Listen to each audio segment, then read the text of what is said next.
Hello and welcome to another random tech help video. This is take 2 of how to stop the new Windows Outlook from reinstalling itself. Please note that Windows Mail and Calendar UWP apps are going to be depreciated in less than 2 months, so you might want to know how to revert this fix as well. Firstly, make sure that you're logged into an administrator account. If so, let the new Outlook app update or install itself as usual. In my case, I have already done that. Then open up an Explorer window, head on to the View tab, enable Hidden Items, then proceed to Local Disk C, Program Files. Locate Windows Apps folder and select Properties. Otherwise, you'll be annoyed by Denied Permission error. Select Security tab and proceed to Advanced Settings. Find the owner field and click Change, type your username in the field below and click Check Names, or find your username by proceeding to this advanced section and selecting Find Now. Once changed, check Replace Owner on subcontainers and objects. Wait a while for this loading window to go away.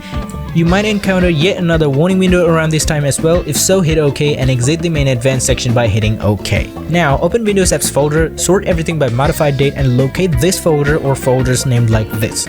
Select olk.exe from each folder and delete it. You can also go with wiping everything inside these folders. Make sure not to go into any different folder, otherwise you will end up with a useless computer. Search Outlook New from your start menu, right click, select uninstall. If you find the new Outlook icon from your start menu tiles, unpin that, search Mail and pin that to your preferred place. Great job, you just disabled new Outlook.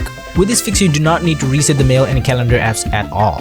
And this fix cannot be rolled back by Microsoft Store itself. It ends up showing this error code, which indicates that the system cannot find the specified directory or files. Instead, download the MSIX bundle file for new Outlook from a trusted repository. I recommend uptodown.com for that matter. This will rebuild the entire directory so that you won't encounter any bug derived by corrupted directories. With that being said, it's time to wind up this video. It's Tari314. Bye.